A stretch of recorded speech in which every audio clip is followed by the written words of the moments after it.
नर्मदे हर।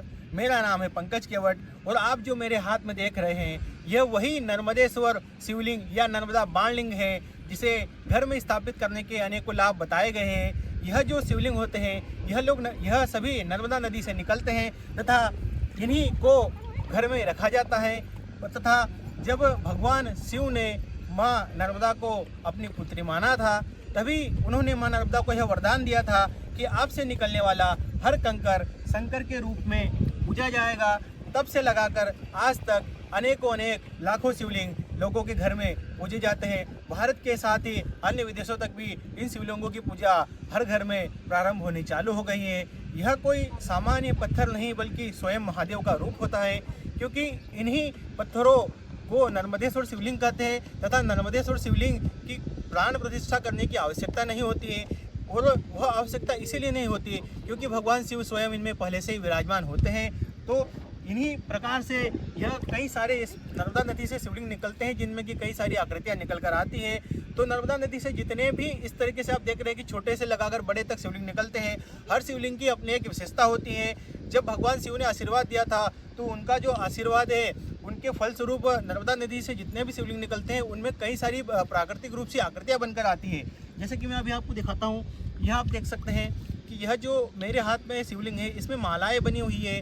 तो इस तरीके से जितने भी प्राकृतिक शिवलिंग माँ नर्मदा से निकलते हैं उनमें सब में प्राकृतिक आकृतियाँ अपने आप ही बनकर उभर कर बाहर आती हैं। यह आप जो मेरे हाथ में जलाधारी देख रहे हैं यह भी माँ नर्मदा के पत्थर से निर्मित ही हैं। यानी कि हम लोग लगातार कई वर्षों से माँ नर्मदा से पत्थर निकालते आए हैं तथा उनको तराश कर उनके शिवलिंग का निर्माण करते आए हैं तथा इन्हीं शिवलिंगों को हम भारत तथा संपूर्ण देशों में भेजने का काम करते हैं। तो इस तरीके से कई सारे प्रकार के शिवलिंग निकलते हैं जिनमें कि जो खास प्रचलित प्रकार होते हैं जैसे अर्धनारीश्वर होता है, जनेऊधारी होता है, महाकाल होता है, कालाग्नि होता है। तो अभी मैं आपको दिखाता हूँ यह स्वयंभू शिवलिंग। नर्मदा नदी से जितने भी प्रकार के शिवलिंग निकलते हैं उनमें सबसे सुंदर, सबसे बेस्ट, सबसे श्रेष्ठ अगर कोई शिवलिंग घर के लिए होता है तो वह स्वयंभू ही होता है। यानी कि जो स्वयंभू प्रकार होता है वह सबसे सुंदर होता है। बाकी जो जलाधारियाँ हैं वह भी कई प्रकार की होती है, नर्मदा नदी के पत्थर से ही निर्मित की जाती है। तो मैं आपको दिखा देता हूँ सभी प्रकार की।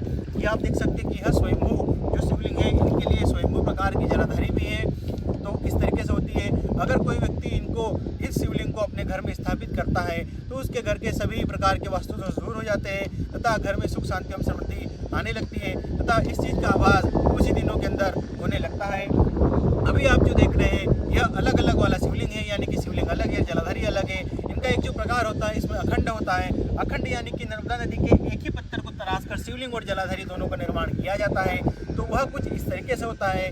यह आप जो देख रहे हैं यह अखंड शिवलिंग है, यानी कि ऊपर का भाग शिवलिंग, नीचे का भाग जलाधारी, दोनों माँ नर्मदा के एक ही पवित्र पत्थर को तराश कर बनाए गए हैं। तो इनकी भी अपनी एक महत्ता होती है। तो इस तरीके से कई सारे शिवलिंग निकलते हैं, कई सारी आकृतियाँ निकलती हैं। यह प्राकृतिक चमत्कार हम लोग रोजाना कई वर्षों से लगातार देखते आए हैं। तो अगर आपको भी यह शिवलिंग अपने घर में स्थापित करना हो तो आप स्क्रीन पर दिए गए नंबरों पर संपर्क कर सकते हैं। हम यह शिवलिंग आपके घर तक पहुंचा देंगे तथा कई वर्षों से लगातार पूरे भारत में पहुंचाते आए हैं। अगर आपको इसके अलावा किसी भी प्रकार की जानकारी चाहिए हो तो आप निश्चिंत होकर हमसे हमारे दिए गए नंबरों पर संपर्क कर सकते हैं। कई लोगों को मन में यह होता है कि क्या अगर शिवलिंग पर रोजाना जल नहीं चढ़ा पाए तो मैं बता दूं दोस्तों कि जो नर्मदेश्वर शिवलिंग होता है इन पर नियमित पूजा पाठ या नियमित जल चढ़ाने की आवश्यकता नहीं होती है।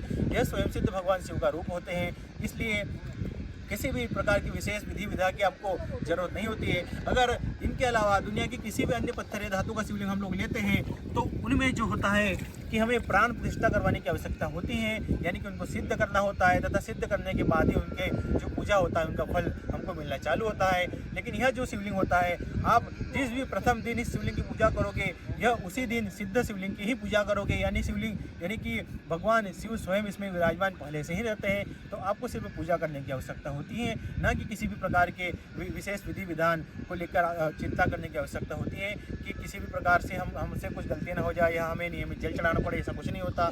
आप इस शिवलिंग की पूजा अपने समय अनुसार कर सकते हैं। इसी के साथ अगर आपको और किसी भी प्रकार प्रकार की जानकारी चाहिए हो तो आप हमसे हमारे दिए गए नंबरों पर संपर्क कर सकते हैं। मेरा नाम है पंकज केवट और अभी मैं ग्राम बकावा जिला खरगोन मध्य प्रदेश से बात कर रहा हूँ तथा यहीं से हम लोग यह शिवलिंग पूरे भारत में भेजते हैं। इसके अलावा आपसे सभी भक्तों से निवेदन है कि अगर आपको यह वीडियो अच्छा लगा हो तो आप मेरे वीडियो को लाइक करके चैनल को सब्सक्राइब कर दीजिए ताकि यह शिवलिंग ज़्यादा से ज़्यादा लोगों तक पहुँच पाए। इसी के साथ नर्मदे हर, धन्यवाद।